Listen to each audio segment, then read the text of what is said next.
देख रहे हैं न्यूज 18 बिहार झारखंड और मैं हूं आपके साथ लक्ष्मी। मुख्यमंत्री नीतीश कुमार के बेटे निशांत कुमार को लेकर के कई तरह की अटकलें लगाई जा रही थी। निशांत राजनीति में कदम रखेंगे या नहीं, इस पर चर्चा हो रही थी, पर इन सवालों का जवाब खुद निशांत ने ही दे दिया है। निशांत कहते हैं कि वो आध्यात्म के रास्ते पर चल रहे हैं। हालांकि उनके रिश्तेदार उम्मीद जता रहे हैं कि सियासत में निशांत की एंट्री जरूर होगी। मेरे लिए पूरा बिहार परिवार एक परिवार। कहा जा रहा था कि निशांत जी आएंगे राजनीति। चलो आध्यात्मिक पथ पे चल रहा हूँ। बिहार के मुख्यमंत्री नीतीश कुमार परिवारवाद के आरोपों से मुक्त रहे हैं। सार्वजनिक तौर पर कई बार वे कह चुके हैं कि पूरा बिहार उनके लिए परिवार है, पर हाल के दिनों में उनके एकमात्र बेटे निशांत कुमार की राजनीति में एंट्री को लेकर चर्चा भी हो रही थी। इस बीच शुक्रवार को पटना के एक दुकान पर पहुंचे निशांत से पत्रकारों ने सवाल पूछा कि निशांत जी, क्या आप राजनीति में आएंगे? इस पर निशांत ने कहा वे आध्यात्म में विश्वास रखते हैं, दुकान पर भी स्पीकर खरीदने ही आए हैं ताकि वो भजन अच्छे से सुन सकें। ये भी मैं आध्यात्मिक दृष्टिकोण से आया हूँ। जो मोबाइल पे मैं हरे रामा हरे कृष्णा सुनता हूँ, तो उसके लिए स्पीकर खरीदने आया हूँ ताकि उस पर और अच्छा से सुन सकूँ।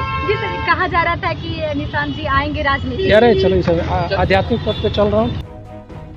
निशांत ने अपने पिता की राजनीतिक विरासत को संभालने को लेकर साफ संकेत देने की कोशिश की। ऐसा कुछ नहीं है, वे आध्यात्म के रास्ते पर चल रहे हैं। हालांकि निशांत के रिश्तेदार ऐसा नहीं मानते। न्यूज 18 ने जब ये सवाल उनसे पूछा तो जवाब था, निशांत को राजनीति की अच्छी समझ है और उन्हें राजनीति में आना ही चाहिए क्योंकि जनता भी चाहती है। राजनीति समझबूझ तो है ही बहुत है, लेकिन अभी पता नहीं, अभी इंटरेस्ट नहीं बनाया है। जनता चाहने पर हम समझते हैं कि आना चाहिए, आ जाएगा। लेकिन उन्होंने खुद खंडन किया कि नहीं, राजनीति से उनका कोई मतलब नहीं है। हाँ ठीक है, अभी तो यही बोल रहा है, लेकिन हमें लगता है कि आ जाना चाहिए। जनता भी काफ़ी चाह रही है, समाज सोसाइटी लोग काफ़ी चाह रहे हैं कि आए। वैसे निशांत राजनीतिक समारोहों और सोशल मीडिया से भी दूरी बनाए रखते हैं, कभी सार्वजनिक तौर पर बयान नहीं देते। अब निशांत ने साफ कर दिया है कि राजनीति में आने का उनका कोई इरादा नहीं है। न्यूज 18 के लिए पटना से आनंद अमृतराज की रिपोर्ट। शिक्षा मंत्री सुनील कुमार ने बिहार के स्कूलों की टाइमिंग सुबह 10 बजे से शाम 4 बजे तक करने के लिए 48 घंटे का समय मांगा था। 72 घंटे बाद भी स्कूल की टाइमिंग सुबह 9 बजे से लेकर के शाम 4:30 बजे तक ही है, जिस पर शिक्षक सवाल उठाने लगे। सवाल है कि मुख्यमंत्री के बयान और शिक्षा मंत्री के आश्वासन के बावजूद क्यों नहीं बदली स्कूलों की टाइमिंग।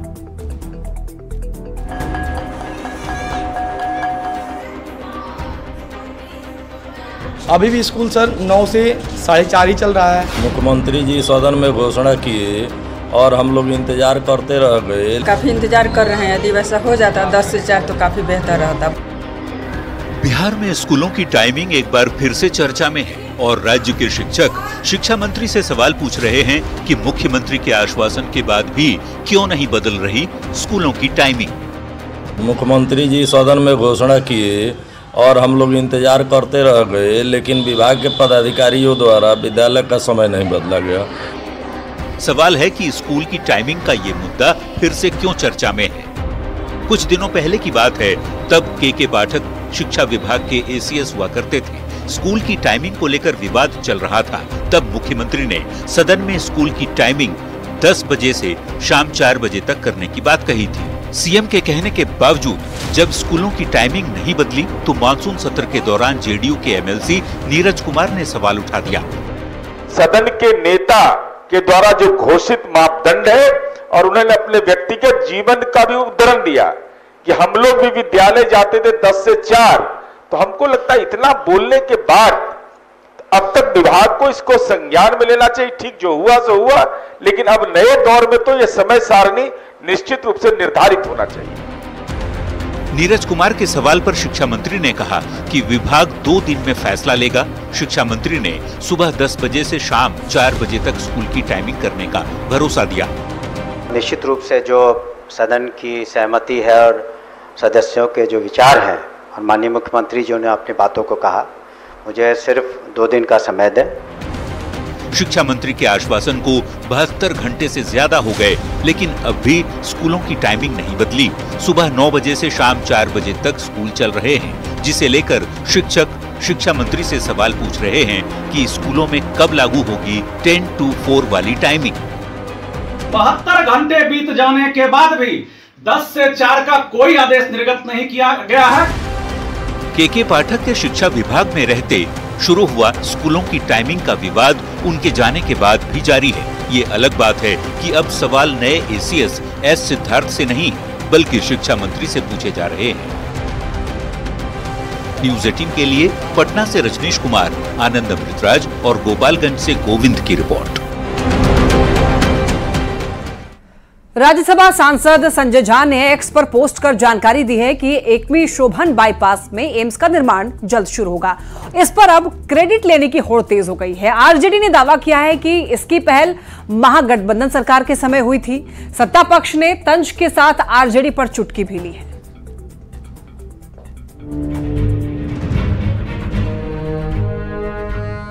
दरभंगा एम्स का रास्ता साफ हो चुका है और ये भी साफ हो चुका है कि शोभन बाईपास पर ही बनेगा दरभंगा एम्स। इस बात की जानकारी 26 जुलाई को जेडीयू के राज्यसभा सांसद संजय झा ने सोशल मीडिया एक्स पर पोस्ट कर दी। संजय झा ने स्वास्थ्य मंत्रालय की चिट्ठी को टैग करते हुए लिखा, हमें शेयर करते हुए खुशी है कि दरभंगा में एम्स निर्माण के लिए राज्य सरकार द्वारा शोभन एकमी बाईपास के निकट प्रस्तावित भूमि का सर्वेक्षण करने 18-19 मार्च 2024 को दरभंगा आई केंद्र सरकार की तकनीकी टीम ने अपनी रिपोर्ट में उक्त भूमि को एम्स निर्माण के लिए उपयुक्त बताया है।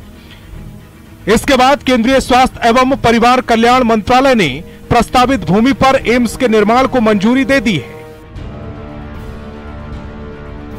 शोभन बाईपास पर दरभंगा एम्स के निर्माण को मंजूरी की खबर सामने आने के बाद से अब इस पर क्रेडिट लेने की होड़ मच गई है।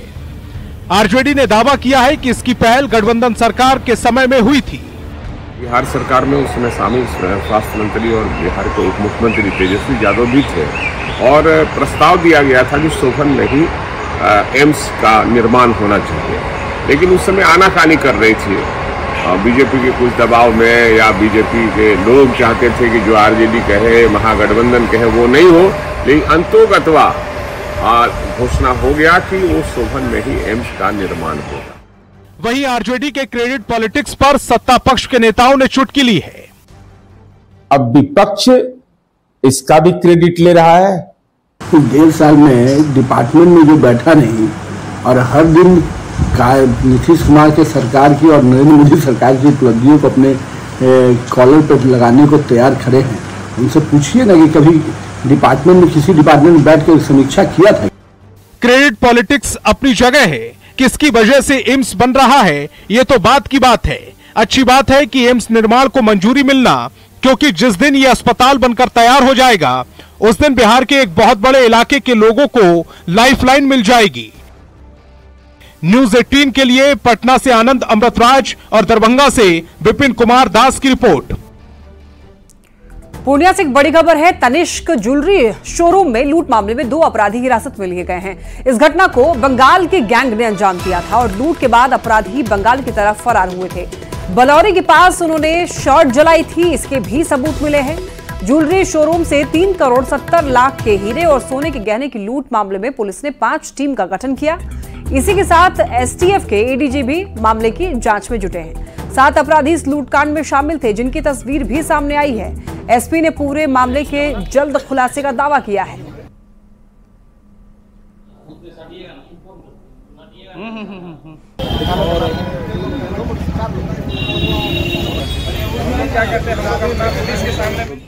तनिष्क ज्वेलर्स में जो लूट हुई थी, डकैती हुई थी, उस घटना में अभी हम लोगों को के द्वारा जो है वो कुछ अपराधियों को चिन्हित किया गया है और साथ ही साथ उन पर लगातार काम भी हो रहा है। 2 लोगों को डिटेन भी किया गया है और भी कई रेड्स कंडक्ट कराए गए हैं। चूँकि ये अभी तक जो तथ्य सामने आया है उसके हिसाब से ये बाहर के गैंग हैं, तो इस कारण से हमारी कई अलग अलग टीम लगातार काम कर रही है।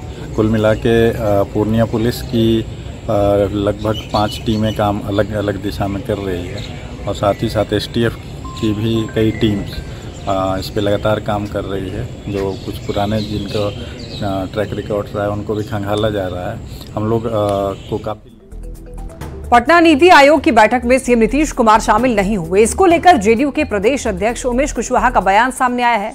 उमेश कुशवाहा ने कहा है कि बैठक में हमें विश्वास है कि देश के प्रधानमंत्री बिहार के लिए अच्छा करेंगे, सही निर्णय लेंगे। हमारे मुख्य सचिव नीति आयोग की बैठक में शामिल हुए। ललन सिंह भारत सरकार के मंत्री हैं और नीति आयोग के सदस्य भी हैं और उन्होंने बिहार के मुद्दे को लेकर बात की।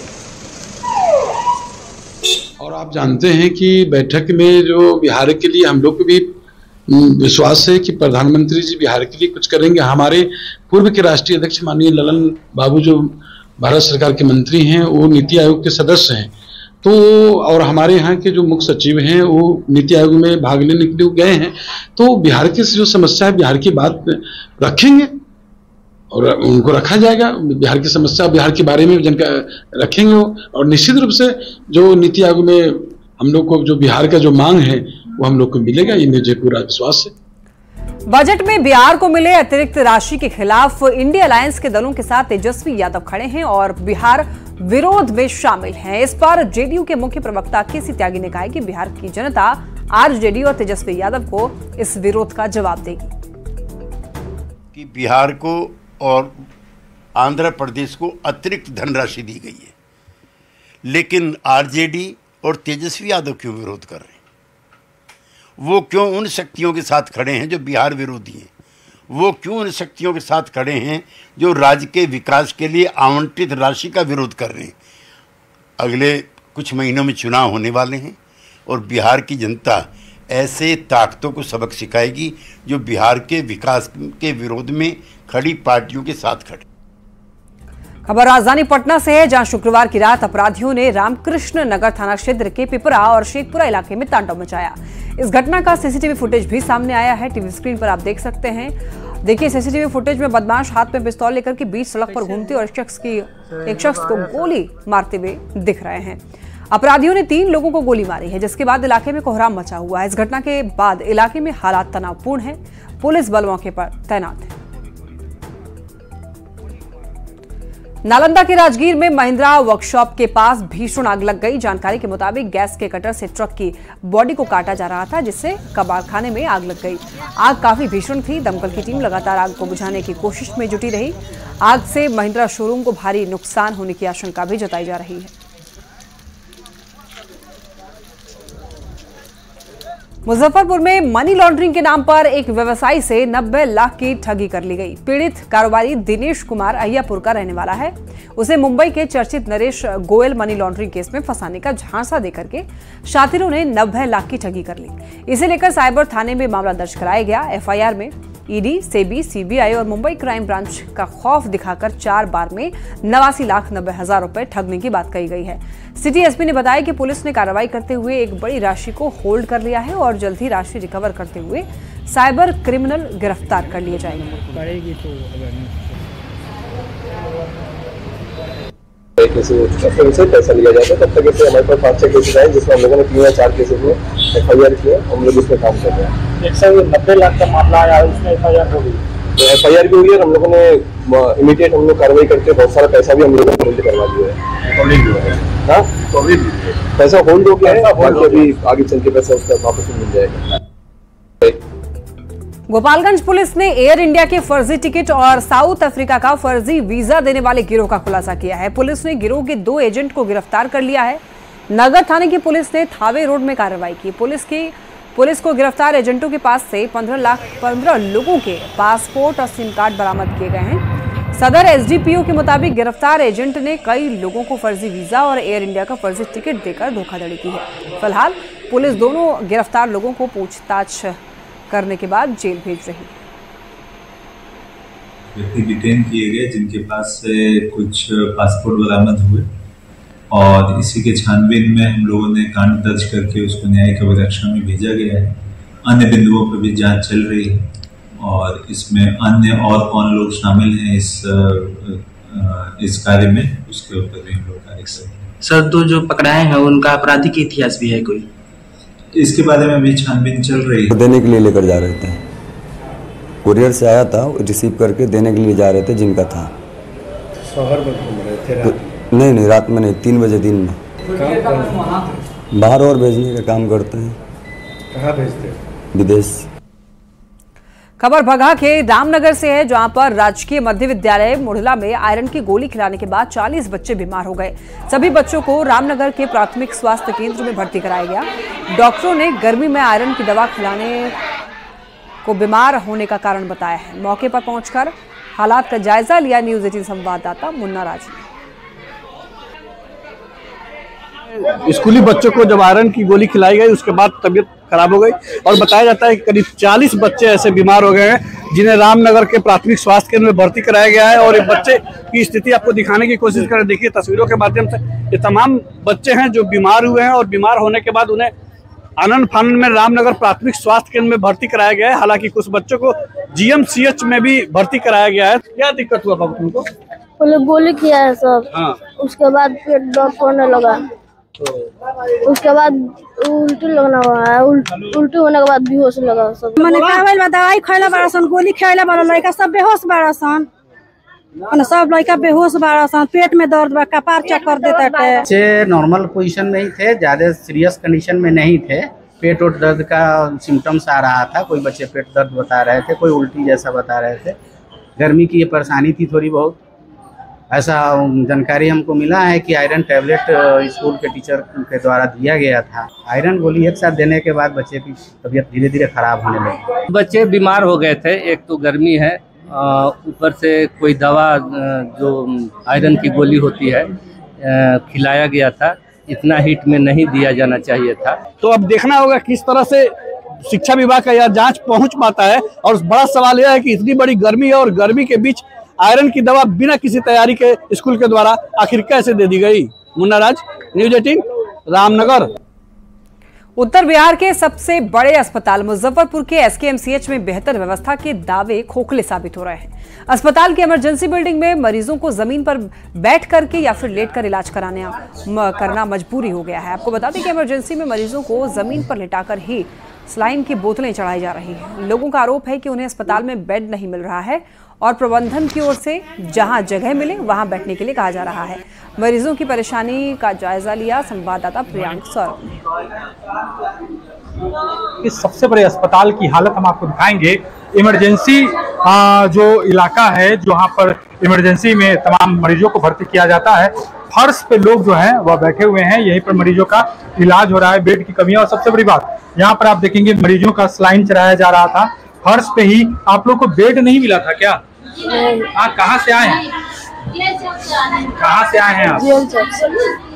काहे आए थे यहाँ पर? इलाज करवाने। तो यहीं पर सोए हुए थे, सलाइन चढ़ रहा था जी। डॉक्टर क्या बोले, मतलब यहाँ पर बेड नहीं मिलेगा अंदर? नहीं, बेड खाली नहीं था। बेड खाली नहीं। क्या हो रहा था आपको? उल्टी पे खाना हो रहा था, देह हाथ में झनझनी हो रहा था। क्या नाम है आपका? नीलम देवी। चलिए और भी तस्वीर हम आपको दिखाएंगे। देख सकते हैं किस तरीके से मरीज जो है वो फर्श में ही यहाँ पे किसी तरह से लेटते हैं। ये तस्वीर जो है वह SKMCH की है। उल्टी दस्ती हुआ है। तो डॉक्टर से बेड नहीं मिला यहाँ पे? नहीं। क्या बोला गया अस्पताल? बोला ऐसा जाइए, जहाँ पर जगह मिलेगा वहाँ पर शिफ्ट हो जाइएगा। जहाँ जगह मिलेगा वहीं? हाँ। बेड की मांग आप लोग नहीं किए थे क्या? नहीं, बोला ऐसे ले जाइए उठा के ले जाइए, बेड नहीं है। यहाँ पर पैसेज में नीचे मरीजों को लेटाकर इलाज कराया जा रहा है, जो कहीं न कहीं स्वास्थ्य विभाग के तमाम दावों की पोल खोल रहा है। भले ही लगातार बिहार सरकार या फिर जो स्वास्थ्य मंत्री हैं वह ये दावा कर रहे हैं कि स्वास्थ्य के क्षेत्र में लगातार बेहतर काम किए जा रहे हैं, लेकिन SKMCH की यह तस्वीर है वो इन तमाम दावों की पोल खोल रही है। मुजफ्फरपुर से न्यूज़ 18 के लिए प्रियांक सौरभ। पटना के होटल मौर्या में 2 दिवसीय फोक्सी एडोलेसेंट कॉन्फ्रेंस का आयोजन किया गया, जिसमें देश भर के स्त्री रोग विशेषज्ञ भाग लेने के लिए पहुंचे। किशोरियों में हो रही बीमारियों से बचाव को लेकर के जागरूकता को लेकर इस सम्मेलन का आयोजन किया गया। सम्मेलन में सभी डॉक्टर्स ने अपने अपने आइडियाज दिए। डॉक्टर से बात की न्यूज़ 18 संवाददाता रजनीश कुमार ने। पटना में आयोजित 2 दिवसीय कॉन्फ्रेंस में पटना के अलावा देश भर के चिकित्सकों का जमावड़ा लगा है। यानी जो स्त्री रोग विशेषज्ञ हैं वो देख सकते हैं इस वक्त हमारे साथ भी हैं। कॉन्फ्रेंस चल रहा है, खासकर किशोरियों की समस्या को लेकर बातचीत चल रही है और जो एक्सचेंज ऑफ आइडियाज है, एक्सचेंज ऑफ नॉलेज है, एक दूसरे के साथ बातचीत करेंगे, नॉलेज को साझा करेंगे। जो आप बोले किशोरी के जो प्रॉब्लम होते हैं, उनका प्रॉब्लम कभी कभी अलग होता है, उनका सोल्यूशन अलग होता है, उसके बारे में बातचीत करने के लिए ये कॉन्फ्रेंस एक्सपेक्ट है कि इनको क्या परेशानियां होती हैं, और परेशानियां तो लेके देर सवेर से आ ही जाता है मरीज। एक है जो अंडर द रेडार, जिसके बारे में ना मरीज बात कर रहा है, ना उसके परिवारजन बात कर रहे हैं, ना उनको नॉलेज है कि किस किस चीज से बचाव हो सकता है। एक इनमें से बहुत प्रमुख आजकल चर्चा हो रही है HPV वैक्सीन की, क्योंकि सर्विकल कैंसर एक बहुत इम्पोर्टेंट कैंसर है और उसके लिए वैक्सीन घोषणा भी हो चुकी है, प्रधानमंत्री जी भी घोषणा कर चुके हैं इसके बारे में। तो इसका अवेयरनेस बनाना, इसका अपटेक बढ़ाना, मैं समझती हूँ ये एक बहुत इम्पोर्टेंट होता है। इस तरह के कॉन्फ्रेंस से जब डॉक्टर शिक्षित होंगे तभी वो किशोरियों का ख्याल रख सकेंगे। सबसे बड़ा उद्देश्य हमारा यही है। अगर डॉक्टर ही नहीं जानेंगे कि हम मुझे क्या बताना है, इससे हमारे जो बाहर के जो डॉक्टर्स आए, सीनियर डॉक्टर्स, वो हमारे बिहार के डॉक्टरों को प्रशिक्षित करेंगे, फिर वो अपने गांव में भी जाकर के हर किशोरी के साथ वो प्रॉपर उनका ध्यान रख सकेंगे, उनकी काउंसलिंग कर सकेंगे, उनके माँ बाप की काउंसलिंग कर सकेंगे। इसी उद्देश्य से ये कॉन्फ्रेंस किया गया है। ऐसे डॉक्टर्स जो हैं समय समय पर कॉन्फ्रेंस का आयोजन करते हैं और जिसके साथ साथ जो मेडिकल साइंस में जो डेवलपमेंट होता है उससे एक तरह से आदान प्रदान करते हैं जानकारियों को, और जो खासकर किशोरियों की समस्या है उस पर भी खुलकर चर्चा होती है और कैसे जागरूकता अभियान चलाएंगे मास लेवल पर, इस पर भी सभी ने आत्मसात किया है और संकल्प भी लिया है। कैमरामैन दीपक के साथ रजनीश कुमार, न्यूज़ 18 पटना। इसी के साथ इस बुलेटिन में इतना ही। खबरें लगातार जारी है, देखते रहिए न्यूज़ 18।